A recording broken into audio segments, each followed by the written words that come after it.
नमस्कार दोस्तों, स्वागत है आपका यू पाठशाला में। आज का हमारा टॉपिक है एयर, हवा। दोस्तों, पिछले चैप्टर्स में हमने पढ़ा था कि अर्थ पर ही ऐसी कंडीशंस हैं जिसकी वजह से यहाँ पर लाइफ पॉसिबल है। वो कंडीशंस क्या हैं? वो कंडीशंस हैं हमारा एटमॉस्फेयर। इस एटमॉस्फेयर में ही हमें एयर मिलती है जिसमें हम सांस ले पाते हैं।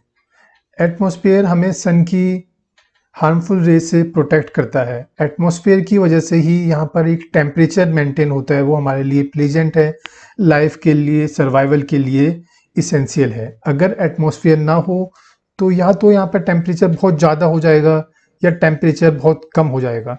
दोनों ही कंडीशंस में लाइफ पॉसिबल नहीं रहेगी।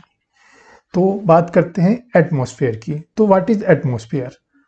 Our Earth is surrounded by a huge blanket of air called atmosphere. देखिए दोस्तों, ये हमारी अर्थ है, ये हमारी अर्थ है।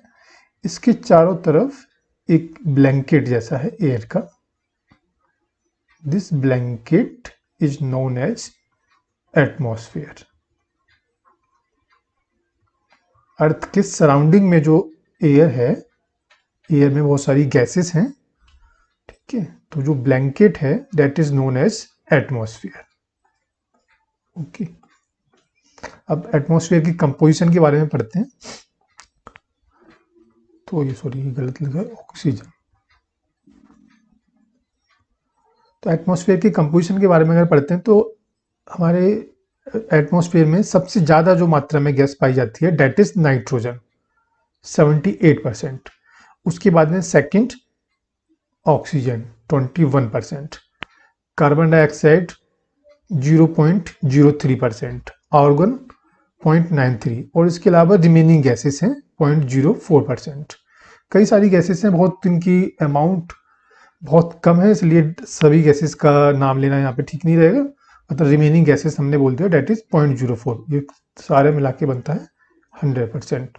तो हम कह सकते हैं our atmosphere is the combination of various gases, ठीक है, और जिसमें सबसे ज़्यादा पाई जाती है नाइट्रोजन। तो इन सब गैसेस का क्या सिग्निफिकेंस है, इनके बारे में हम डिटेल में पढ़ते हैं। दोस्तों, सबसे पहले बात करते हैं नाइट्रोजन की। Nitrogen is the most plentiful gas in the air. जैसे हमने पढ़ा ही है, नाइट्रोजन 78% है एटमॉस्फेयर में। Plants need nitrogen for their survival.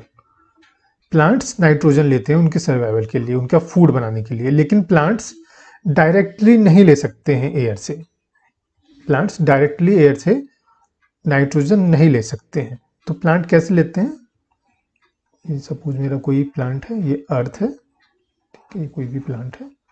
तो जो अर्थ के अंदर से, ये रूट्स हैं इसकी, अर्थ के अंदर या इन प्लांट्स की रूट्स में, सभी प्लांट्स की रूट में नहीं, कुछ प्लांट्स की रूट्स में कुछ बैक्टीरिया होते हैं, वो नाइट्रोजन को लेते हैं और इस फॉर्म में कन्वर्ट कर देते हैं कि प्लांट्स उसको एब्जॉर्ब कर सकें, ठीक है। They are certain bacteria that live in the soil and roots of some plants. ऐसे प्लांट्स को हम क्या बोलते हैं? Leguminous plants. Leguminous plants. तो मोस्टली जो हमारी जो दालें होती हैं, पल्सेस होती हैं, वो प्लांट्स लेग्यूमिनस प्लांट्स हैं, ठीक है। ये हो गया हमारा नाइट्रोजन के बारे में। तो नाइट्रोजन एक तो प्लांट्स के लिए यूज होता है, और भी इंडस्ट्रीज में भी कई यूजेज हैं। जैसे हमारी नाइट्रस ऑक्साइड गैस बनाई जाती है, नाइट्रोजन डाइऑक्साइड गैस बनाई जाती है, वो इंडस्ट्रीज में यूज हैं इसके काफ़ी। और जैसे कि हमारे टायर्स में नाइट्रोजन गैस भरी जाती है, ठीक है। क्यों भरी जाती है? क्योंकि नाइट्रोजन बहुत ही स्टेबल गैस है, ठीक है। जैसे एयर, अगर नॉर्मल एयर भरते हैं तो समर्स में क्या होता है, टेम्परेचर बढ़ने की वजह से एयर एक्सपेंड होती है, तो टायर बस्ट होने के चांसेस बढ़ जाते हैं। लेकिन नाइट्रोजन कंपेरेटिवली स्टेबल गैस है, ठीक है। तो इसलिए टायर्स में, हमारे जो ऑटोमोबाइल्स के टायर्स हैं, उसमें नाइट्रोजन गैस फिल करते हैं सेफ्टी के लिए। Next move on to oxygen. Oxygen is the second most plentiful gas in the air. कितना कंपोजिशन है इसका? 21%। Humans and animals take oxygen from the air as they breathe. हम लोग जब ब्रीदिंग करते हैं तो हम ऑक्सीजन लेते हैं और कार्बन डाइऑक्साइड छोड़ते हैं। इसके opposite green plants carbon dioxide लेते हैं और ऑक्सीजन रिलीज करते हैं during the process called photosynthesis. Photosynthesis के दौरान ये कार्बन डाइऑक्साइड लेते हैं और ऑक्सीजन रिलीज करते हैं। तो इस तरह से हम कह सकते हैं कि हमारे जो इन्वायरमेंट में कार्बन डाइऑक्साइड और ऑक्सीजन, इन दो गैसेस का एक बैलेंस बना रहता है, ठीक है। और ह्यूमन बींग्स ऑक्सीजन लेके कार्बन डाइऑक्साइड छोड़ते हैं, प्लांट्स कार्बन डाइऑक्साइड लेके ऑक्सीजन रिलीज करते हैं, तो ये बैलेंस बना रहता है। लेकिन अगर हम अपने फॉरेस्ट को काट देंगे, जंगल्स को काट देंगे, ट्रीज को काट देंगे, तो क्या होगा, ये बैलेंस डिस्टर्ब हो जाएगा, क्योंकि ट्रीज ऑक्सीजन रिलीज करते हैं, कार्बन डाइऑक्साइड को लेते हैं। ट्रीज को काट देंगे, जंगलों को काट देंगे, तो कार्बन डाइऑक्साइड हमारी बढ़ जाएगी, कार्बन डाइऑक्साइड बढ़ जाएगी, उसकी वजह से ग्लोबल वार्मिंग होगी, ठीक है। तो आगे बढ़ते हैं, बात करते हैं हम कार्बन डाइऑक्साइड की। कार्बन डाइऑक्साइड के बारे में हमने पढ़ लिया था, थोड़ा सा और पढ़ लेते हैं। Carbon dioxide is another important gas. Green plants use carbon dioxide to make their food and release oxygen. Humans or animals release carbon dioxide. The amount of carbon dioxide released by humans or animals seems to be equal to the amount used by plants, which make a perfect balance.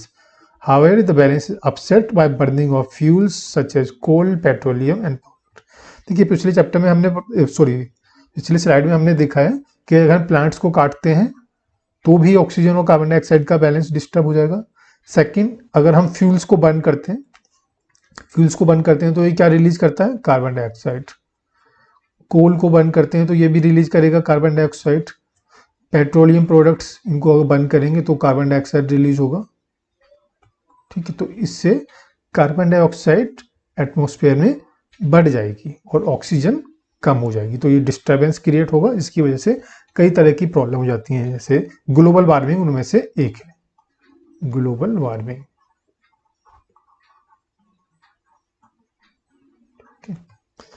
तो आगे बढ़ते हैं, अब बात करते हैं structure of atmosphere की। जैसे पिछले चैप्टर्स में हमने पढ़ा था अर्थ के बारे में। अर्थ में डिफरेंट कॉन्सेंट्रिक लेयर्स हैं, इस तरह से क्रेस्ट, मेंटल और कोर। इसी तरह से एटमॉस्फेयर में भी डिफरेंट लेयर्स हैं। जैसे इनर मोस्ट लेयर को हम, और ये हमारी अर्थ है, अर्थ के जो इनर मोस्ट लेयर है इसको हम बोल सकते हैं ट्रोपोस्फियर। इसके बाद है ये स्ट्रेटोस्फियर, फिर मीसोस्फियर, इसके बाद आती है ये थर्मोस्फियर, और इसके बाद जो पूरा जो खुला आसमान है दैट इज एक्सोस्फियर। समझ गए? जैसे अर्थ में डिफरेंट लेयर्स थी, उसी तरह हमारे एटमॉस्फेयर में भी 5 लेयर्स हैं। जो इनर मोस्ट लेयर है हम उसको बोलते हैं ट्रोपोस्फियर, फिर स्ट्रेटोस्फियर, फिर मीसोस्फियर, फिर थर्मोस्फियर, देन एक्सोस्फियर। ठीक है, अब इनको थोड़ा सा डिटेल में पढ़ लेते हैं डिफरेंट लेयर्स के बारे में। Troposphere, this layer is the most important layer of the atmosphere. Most important क्यों है? क्योंकि जो वेदर फिनोमिना है, जितनी भी एटमॉस्फेरिक एक्टिविटीज हैं वो यहीं पे होती हैं। जैसे क्लाउड फॉर्मेशन है, क्लाउड फॉर्मेशन की वजह से रेनफॉल होता है, फॉग जो बनता है, हेल स्टॉर्म, ओलावृष्टि, ये सब प्रक्रियाएं, सारे प्रोसेसेस इसी में होते हैं। और जो एयर हम ब्रीथ करते हैं, air we breathe exist here, means oxygen जो एयर में है वो इसी लेयर में पाई जाती है। ठीक है, और सेकंड, इस लेयर का जो टेम्परेचर है वो भी ह्यूमन सर्वाइवल के अकॉर्डिंगली है। अगर आप ऊपर जाएंगे ट्रोपोस्फेयर के बाद में स्ट्रेटोस्फेयर या मीसोस्फेयर में जाएंगे तो वहाँ पे टेम्परेचर सर्वाइवल के लिए फिट नहीं है। okay. आगे बढ़ते हैं, स्ट्रेटोस्फेयर। जो ट्रोपोस्फेयर के जस्ट ऊपर की लेयर है that is stratosphere. It extends up to a height of 50 kilometre. Troposphere के बाद 50 किलोमीटर तक एक्सटेंड करती है। This layer is almost free from clouds, क्योंकि हमने पढ़ा था कि क्लाउड फॉर्मेशन केवल हमारे ट्रोपोस्फेयर में होती है। ठीक है, इसकी वजह से रेनफॉल होती है, तो यहाँ पे क्लाउड फॉर्मेशन नहीं है। And associated weather formation phenomena वो भी नहीं है। ठीक है, तो जो हमारे एरोप्लेन्स हैं इसी वजह से स्ट्रेटोस्फेयर में ही फ्लाई करते हैं।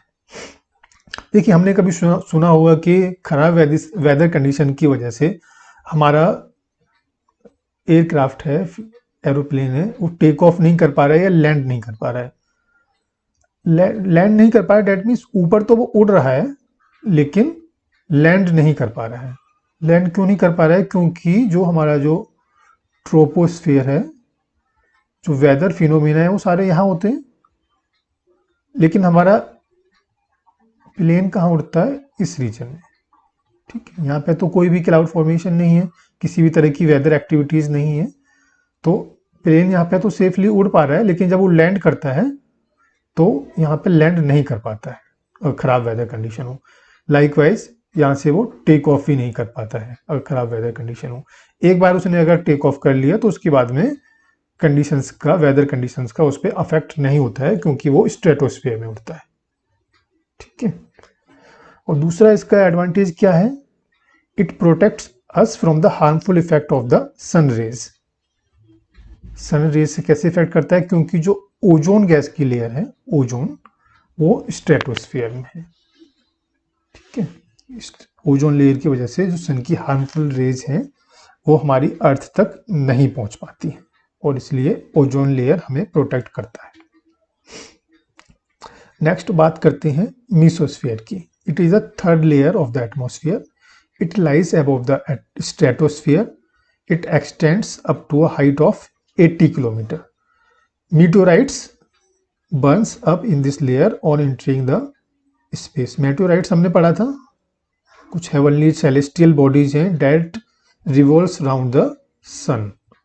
ठीक है, लेकिन ये टूट के गिर जाते हैं कभी, और अर्थ के एटमॉस्फेयर में आने से पहले ही मीसोस्फीयर में ये जल जाती हैं। ठीक है, अर्थ के एटमॉस्फेयर में आ जाएंगे तो हमारे लिए खतरनाक हो सकते हैं, इसलिए ये फ्रिक्शन की वजह से इस मीसोस्फीयर में ही बर्न हो जाते हैं। ठीक है, अब बात आती है थर्मोस्फीयर की। In thermosphere temperature rises very rapidly will increasing height, और इसकी हाइट कितनी है? 80 से लेके 400 किलोमीटर तक ये वेरी करती है डिफरेंट लेयर्स में। ठीक है, और ionosphere is a part of this layer. Ionosphere का क्या सिग्निफिकेंस है? It helps in radio transmission. जो हमारे टेलीफोन नेटवर्क है उनके जो वेव्स हैं, या फिर हमारी सैटेलाइट टीवी की वेव्स हैं, वो आइनोस्फीयर के थ्रू ही ट्रांसमिट होती हैं। ठीक है, radio waves transmitted from the earth are reflected back to the earth by this layer. तो आइनोस्फीयर का बहुत इंपॉर्टेंस है कम्युनिकेशन में। ओके, चलिए तो आगे बढ़ते हैं। आगे बात करते हैं एक्सोस्फीयर की। इसके बाद जो भी हमारा एटमॉस्फेयर के बाद, जो थर्मोस्फीयर के बाद जो लेयर्स है वो that is exosphere, that means खुला आसमान। इसके बाद तो कोई लिमिट नहीं है, जो भी पूरा स्पेस है दैट इज एक्सोस्फीयर। और इस लेयर में बड़ी थिन एयर होती है जिसकी डेंसिटी कम होती है, जैसे हाइड्रोजन हुआ या हीलियम हुआ, इस तरह की गैसेस हैं वहाँ पे। और एटमॉस्फेयर बहुत ही थिन है, यहाँ पे डेंसिटी बहुत कम है एटमॉस्फेयर की। ठीक है, अब बात करते हैं वेदर एंड क्लाइमेट की। वेदर और क्लाइमेट में डिफरेंस हमने पहले भी पढ़ा था, अब दोबारा पढ़ते हैं। जो डे टू डे बेसिस पे या आवर टू आवर बेसिस पे चेंजेस आते हैं एटमॉस्फेरिक कंडीशंस में, उसको हम बोलते हैं वेदर। और वेदर अचानक से चेंज हो सकता है, जैसे अभी धूप निकल रही है, थोड़ी देर बाद आंधी चलने लगी, बारिश होने लगी, तो इसको हम बोलते हैं वेदर, क्योंकि ये अचानक से चेंज हो सकता है। शॉर्ट टर्म के लिए होता है, कई घंटों में ही कुछ घंटों में ही वेदर चेंज हो जाता है। और जो वेदर कंडीशंस हैं उसकी average over a long period of time represents the climate of the place.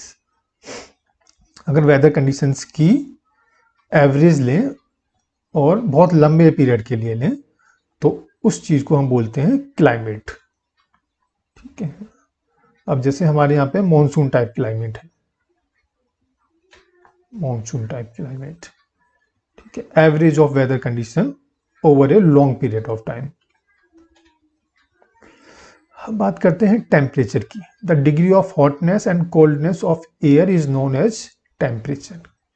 किसी भी बॉडी की हॉटनेस या कोल्डनेस को बताता है। जैसे हम थर्मोमीटर से नापते हैं कितना टेम्परेचर है, इतनी डिग्री सेल्सियस है या इतने फ़ारेनहाइट है, तो that is temperature. Temperature of atmosphere changes not only between day and night but also from season two season.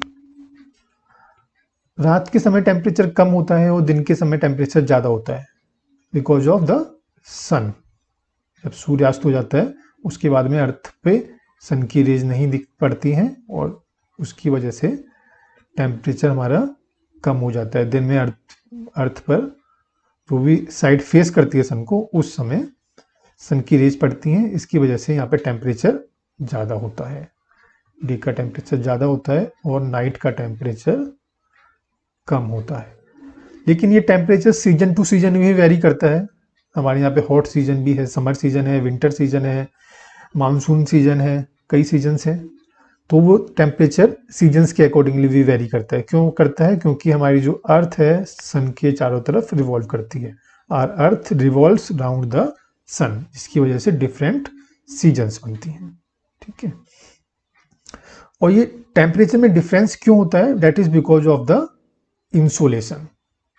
ठीक है, an important factor that influence the distribution of temperature is insolation.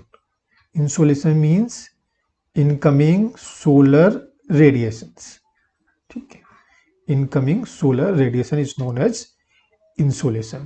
Insolation is the incoming solar radiation intercepted by the earth. The amount of insolation decreases from the equator towards the poles. जैसे हमने पढ़ा था पिछले chapters में भी, ये हमारी अर्थ है, इसकी बनी इक्वेटर, ये हमारा नॉर्थ पोल है और ये हमारा साउथ पोल है। तो जो इंसोलेशन है, इनकमिंग सोलर रेडिएशंस हैं, उनकी अमाउंट इक्वेटर पे सबसे ज़्यादा होती है और अगर पोल्स की तरफ जाएंगे तो डिक्रीज होती है। नॉर्थ पोल पे मिनिमम होगी, साउथ पोल पे मिनिमम होगी। ठीक है, यहाँ पे मिनिमम होगी इन पॉइंट्स पे, और पोल्स पर यहाँ पे इक्वेटर पे मैक्सिमम होगी। और ये जो रीजन है ट्रॉपिक ऑफ कैंसर और ट्रॉपिक ऑफ कैप्रिकॉर्न, इसके बीच में ही सन की रेज स्ट्रेट पड़ती हैं, इसके बाद में स्लांटेड पड़ती हैं, इसलिए टेम्परेचर यहाँ पे ज़्यादा नहीं होता है और पोल्स की तरफ से कम होता जाता है, और नॉर्थ पोल पर और साउथ पोल पर मिनिमम होता है। ठीक है, इसकी वजह से टेम्परेचर डिफरेंस होता है पोल्स पर। Temperature in cities is much higher than that of villages. क्यों? किसका क्या रीजन है? क्योंकि सिटीज में प्लांट्स, फॉरेस्ट कवर नहीं है या बहुत कम है, और कंक्रीट के घर हैं, मेटल्स के घर हैं, इसकी वजह से कंक्रीट या मेटल गर्म हो जाता है दिन में। जो रोड्स हैं हमारे एसफाल्ट के, वो भी दिन में गर्म हो जाते हैं, दिन में हीट गेन करते हैं सन से और रात में उस हीट को रिलीज करते हैं। इसकी वजह से सिटीज़ में टेम्परेचर ज़्यादा होता है और हमारे विलेजेस में टेम्परेचर कम होता है, क्योंकि विलेजेस में प्लांट कवर, फॉरेस्ट कवर ज़्यादा है, कंक्रीट के मकान कम है, कच्चे मकान हैं अधिकतर, तो इस वजह से टेम्परेचर कम होता है। अब बात करते हैं एयर प्रेशर की। देखिए, हमने अर्थ के बारे में भी पढ़ लिया। अर्थ के ऊपर जो हमारा एटमॉस्फेयर है, ठीक है, जो एटमॉस्फेयर है वो अर्थ पर प्रेशर डालता है। ठीक है, तो हमारा जो अर्थ के अराउंड जो एनवेलप है गैसेस का, that exerts pressure on the earth, this pressure is known as atmospheric pressure. ठीक है, the pressure is defined as the pressure exerted by the weight of air on the earth surface. ठीक है, तो जैसे हमने पढ़ा था कि हमारी जो एटमॉस्फेयर की डेंसिटी है वो कम होती जाती है जैसे जैसे हाइट हमारी बढ़ती है। तो उसका क्या मतलब है? तो एटमॉस्फेरिक प्रेशर कम होता है जैसे जैसे हाइट बढ़ती है। As we go up the layers of the atmosphere, the pressure falls rapidly. The air pressure is highest at sea level and decreases with height. Sea level से जैसे जैसे हाइट बढ़ती है टेम्परेचर कम होता जाता है। यही वजह है कि टेम्परेचर नहीं, प्रेशर कम होता जाता है। हालांकि टेम्परेचर भी कम होता है, लेकिन अभी हम फिलहाल बात कर रहे हैं प्रेशर की। यही वजह है कि अगर हिली रीजन्स पे हम जाते हैं तो हमें सांस लेने में तकलीफ होती है, क्योंकि वहां पर एयर बहुत थिन होती है। ये तो बात होगी वर्टिकल डिस्ट्रीब्यूशन की, ठीक है, हाइट की। लेकिन अगर हॉरिजॉन्टल ही बात करें, अर्थ के सरफेस पे एक ही हाइट पे दो पॉइंट्स हैं, ठीक है, इसके बीच में भी प्रेशर डिफरेंस हो सकता है। किस वजह से होगा? टेम्परेचर की वजह से। अगर यहाँ पे टेम्परेचर ज़्यादा है, टेम्परेचर अगर ज़्यादा है तो प्रेशर क्या होगा, प्रेशर होगा कम, और अगर टेम्परेचर कम है तो प्रेशर होगा ज़्यादा। ठीक है, दोनों एक दूसरे से इनवर्सली रिलेटेड हैं। टेम्परेचर अगर बढ़ेगा तो प्रेशर हो जाएगा कम, और टेम्परेचर अगर कम होगा तो प्रेशर हो जाएगा ज़्यादा। इसकी रीज़न ये है कि टेम्परेचर अगर ज़्यादा होता है तो जो गैसेस हैं वो एक्सपेंड करती हैं और राइज करती हैं, जिसकी वजह से लो प्रेशर रीजन क्रिएट हो जाता है। और टेम्परेचर अगर कम होता है तो गैसेस कंडेंस होती हैं, स्क्यूज होती हैं, और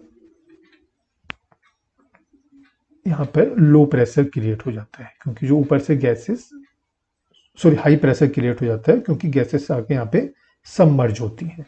इस केसेस में एक्सपेंड होती हैं और ऊपर उठती हैं, इस केस में नीचे आती हैं। ठीक है, और प्रेशर बढ़ जाता है। In areas where temperature is high the air gets heated and rises, this create a low pressure area. Low pressure is associated with cloudy skies and wet weather. Means cloudy sky हो सकती है, आंधी तूफान आ सकती है, बारिश आ सकती है। ठीक है, लो प्रेशर क्रिएट होता है तभी हमारे जो समुद्री चक्रवात वगैरह हैं वो तभी आते हैं। ठीक है, in areas having low temperature the air is cold, it is therefore heavy. ठीक है, अगर कोल्ड है तो एयर हैवी होगी, heavy air sinks and creates a high pressure area. Earth का सरफेस है, यहाँ पे अगर टेम्परेचर लो है तो एयर यहाँ पे सिंक करेगी, नीचे बैठेगी, और जिसकी वजह से हाई प्रेशर एरिया क्रिएट होगा। High pressure is associated with clear and sunny skies.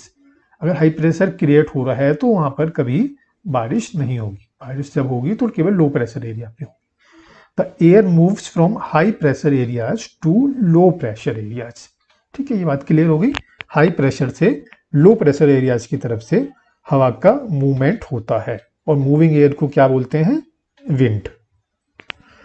ठीक है, the movement of air from high pressure area to low pressure area is called wind. When the wind blows gently you can see it blowing away smoke और fine dust. ठीक है, normally हमने observe किया है पत्तियां, dust particles हवा के साथ में उड़ के चले जाते हैं। When it blows strongly called storm, जब तूफान आता है, इट अपरूट्स ट्रीज। ठीक है, ट्रीज को उड़ा देती, अपने साथ में उखाड़ देती है। अगर तेज आती है तो हमने देखा है बहुत ज्यादा डिस्ट्रक्शन होता है तूफान में। अभी आगे बढ़ते हैं, विंड्स के बारे में पढ़ते हैं। ठीक है, winds can be broadly divided into 3 types. Permanent winds, permanent winds means पूरा साल चलती हैं, हर सीजन में चलती रहती हैं। The trade winds, westerlies and easterlies are permanent winds. These blow constantly throughout the year in a particular direction. तो permanent winds की क्या प्रॉपर्टीज हैं, इनका डायरेक्शन एक फिक्स रहता है और कॉन्स्टेंटली ब्लो करती हैं थ्रू आउट द ईयर, पूरा ईयर।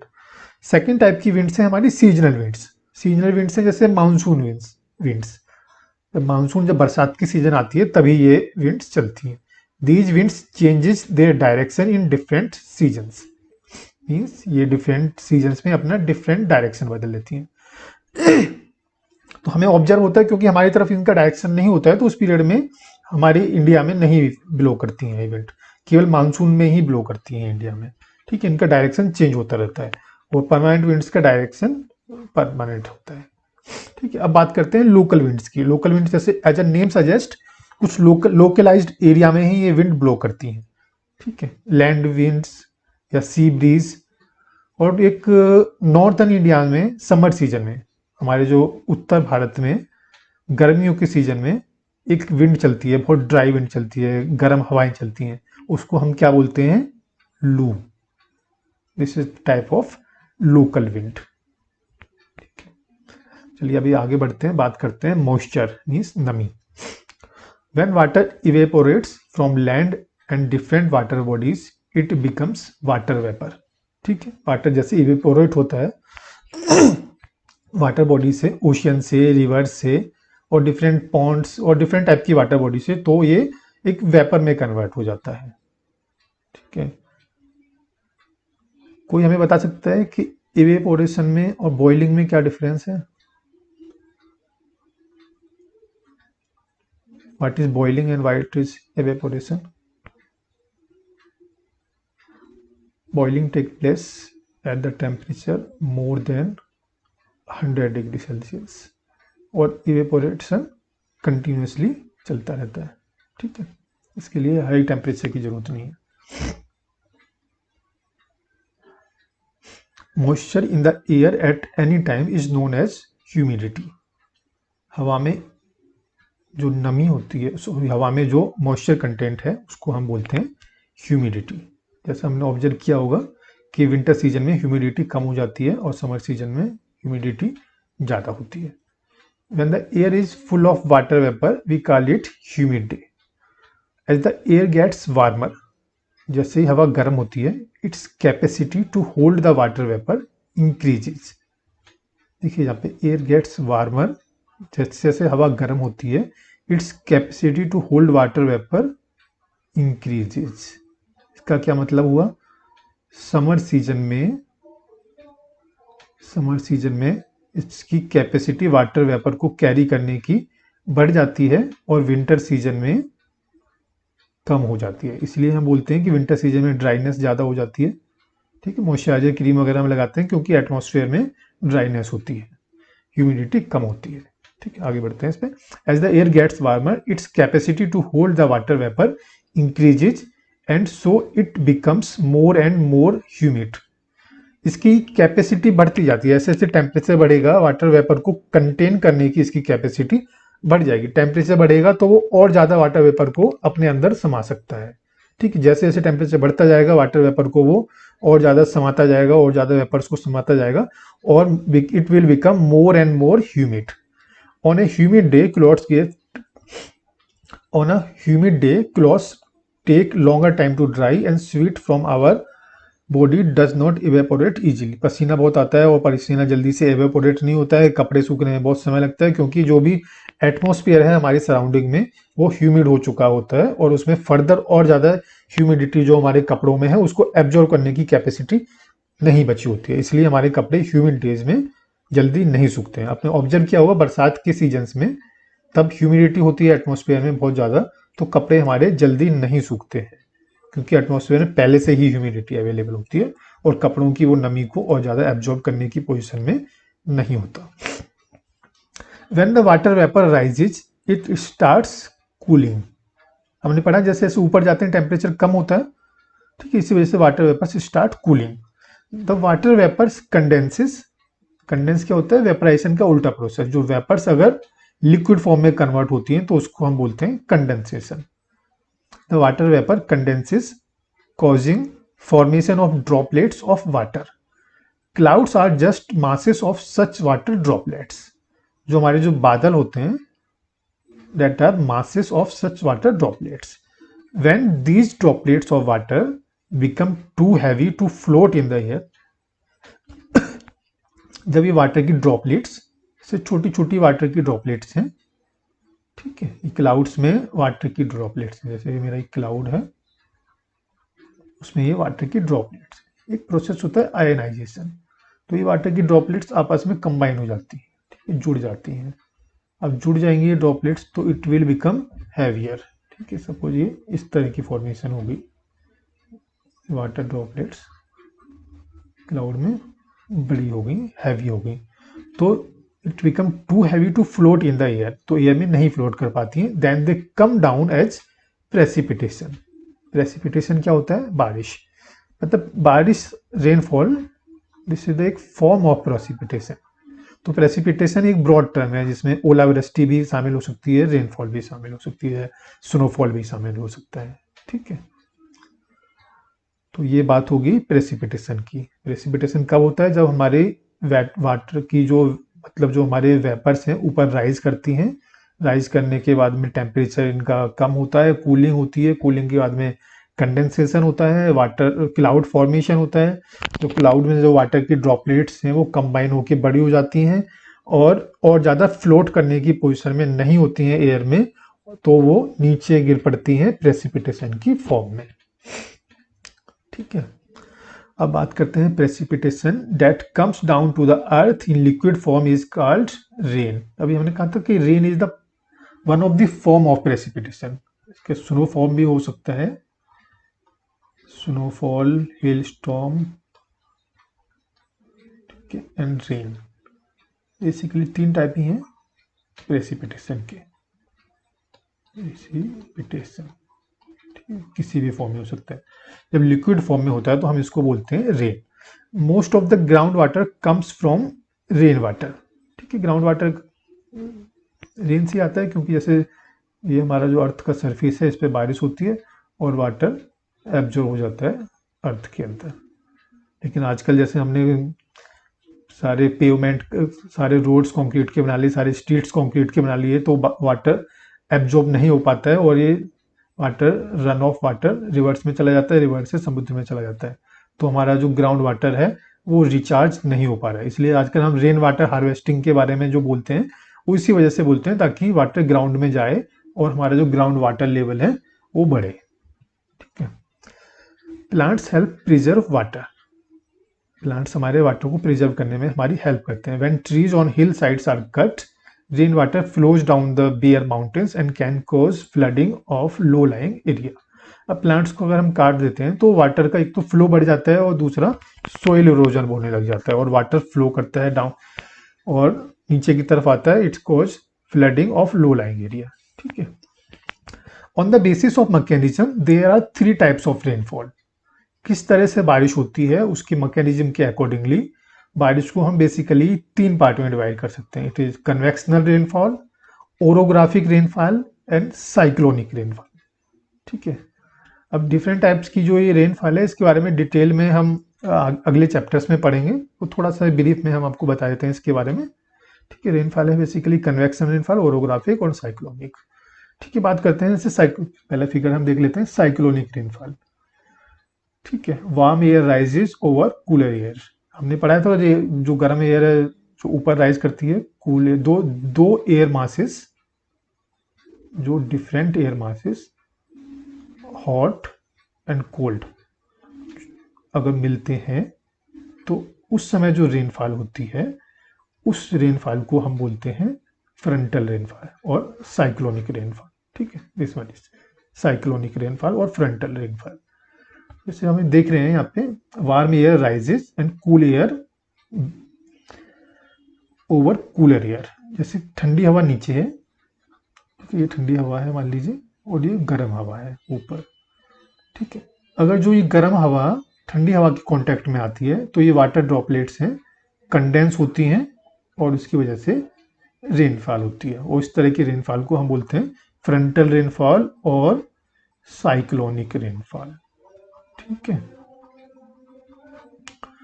दूसरी टाइप की रेनफॉल है ओरोग्राफिक रेनफॉल। ये वाला ओरोग्राफिक या फिर रिलीफ, ओरोग्राफिक रेनफॉल या फिर रिलीफ रेनफॉल।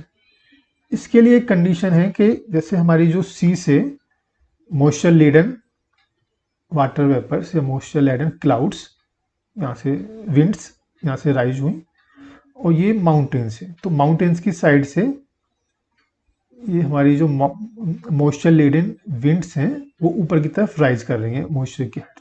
अब जैसे एक स्टेज पे पहुंच जाते हैं, ऊपर हाइट पे जाएंगे तो इसका कंडेंसेशन शुरू हो जाएगा। मींस ये water droplets water vapours convert हो जाएंगी ड्रॉपलेट्स में और यहाँ पे बारिश होगी। तो एक इम्पोर्टेंट कंडीशन है इस तरह की रेनफॉल के लिए कि प्रेजेंस ऑफ माउंटेन, और माउंटेन्स की केवल इस वाली साइड में जो राइजिंग साइड है उधर ही बारिश होती है और दूसरी साइड में कोई बारिश नहीं होगी। तो इसको क्या बोलते हैं, लीवार्ड साइड, हिंदी में जिसको वृष्टि छाया रीजन बोलते हैं। तो यहाँ पर बारिश नहीं होती है, केवल इसी साइड में बारिश होती है। इस तरह की बारिश को, जिसकी वजह से माउंटेन्स पर मॉइस्चर लेडन विंड्स ऊपर राइज करती हैं और माउंटेन की एक साइड में ही बारिश करती हैं, उसको बोलते हैं ओरोग्राफिक रेनफॉल। ठीक है। अब तीसरी टाइप की रेनफॉल है that is convectional rainfall. Convectional rainfall के लिए एक कंडीशन है कि टेम्परेचर बहुत ज़्यादा होना चाहिए। ठीक है। जिस तरह की जो रेनफॉल है ज़्यादातर इक्वेटर के आसपास के जो रीजन्स हैं वहाँ पर होती है। ठीक है, इक्वेटर में हमें पता ही है कि मतलब शाम के समय बहुत तेज बारिश होती है, दिन में बहुत ज़्यादा गर्मी पड़ती है वहाँ पे, और शाम को बारिश होती है। तो जो मॉइस्चर लेडन विंड्स हैं आती हैं इधर, तो यहाँ पे क्योंकि गर्मी बहुत ज़्यादा पड़ रही है, गर्मी की वजह से जो हमारी एयर है राइज करती है, ऊपर राइज करती है, एक्सपेंड होती है, एक्सपेंड होने के साथ साथ कूल होती है ऊपर जाके, और जिसकी वजह से रेनफॉल होती है। तो इस तरह की रेनफॉल को हम बोलते हैं कन्वेक्शनल रेनफॉल। ठीक है, हम तीनों टाइप की रेनफॉल को पढ़ लिया हमने थोड़ा ब्रीफ में, आगे वाले चैप्टर्स में हम इनको डिटेल में पढ़ेंगे। ठीक है, rainfall is very important for the survival of plants and animal, plants के लिए और एनिमल्स के लिए, क्योंकि हमारा जो भारत देश है कृषि प्रधान देश है, खेती होती है यहाँ पे, लगभग आधी जनसंख्या खेती में और या उससे जुड़ी हुई एक्टिविटीज़ में जुड़ी हुई है, और हमारे जो फूड रिक्वायरमेंट है वो भी एग्रीकल्चर से ही फुलफिल होती है। हमारे जो खाद्यान्न है, पल्सेस हैं, सब चीज़ हमारी एग्रीकल्चर पे ही डिपेंडेंट है। तो बारिश अगर नहीं होगी तो ये सब चीज़ें अफेक्ट हो जाएंगी, और एनिमल्स भी अफेक्ट हो जाएंगे, क्योंकि एनिमल्स को भी चारा नहीं मिलेगा। ठीक है, it brings fresh water to the earth surface. ठीक है, बारिश होती है तो अर्थ सरफेस पे फ्रेश वाटर आता है, और हमारे जो वाटर बॉडीज हैं रिचार्ज हो जाते हैं। If rainfall is less, water scarcity and drought occur, पानी की कमी हो जाती है और सूखा होती है। On the other hand, if it is more, floods take place. अगर बारिश ज़्यादा होती है तो बाढ़ आ जाती है, बारिश कम होती है तो सूखा पड़ती है, अकाल पड़ जाता है। तो इसलिए बारिश एक नॉर्मल होनी चाहिए, ना ही तो बहुत ज़्यादा होनी चाहिए और ना ही बहुत कम होनी चाहिए। तो एटमॉस्फेयर में अपने हिसाब से एक बैलेंस है, हमारी प्रकृति में, हमारे नेचर में बैलेंस है। बारिश होती है अपने हिसाब से होती है, लेकिन जो हमारा जो ह्यूमन इंटरफेरेंस है उसकी वजह से हम जो नेचुरल साइकिल है उसको डिस्टर्ब कर रहे हैं, और इस वजह से बारिश भी बहुत अनइवन हो गई है, और जिसका नुकसान हम लोगों को भुगतना पड़ रहा है। डिफरेंट सीजन में होती है, पहले मानसून सीजन में ही बारिश होती थी, मानसून सीजन भी अभी शिफ्ट हो गया है, कभी मानसून से पहले बारिश शुरू हो जाती है, कभी मानसून सीजन हमारा आगे एक्सटेंड अगस्त तक बारिश होती है, सितंबर तक बारिश होती है। ठीक है, तो ये डिस्टर्बेंस हमारी ह्यूमन इंटरफेरेंस की वजह से, इसलिए हमें नेचर के साथ में डिस्टर्बेंस नहीं करनी चाहिए, हमें नेचर की कैरिंग कैपेसिटी में ही अपना डेवलपमेंट रखना चाहिए। सस्टेनेबल वे से हमें अपनी डेवलपमेंट एक्टिविटीज़ को आगे बढ़ाना चाहिए। तो ठीक है, तो इसी के साथ में हमारा ये चैप्टर अभी समाप्त करते हैं। अगले चैप्टर में आपसे फिर मुलाकात होगी, तब तक के लिए नमस्कार।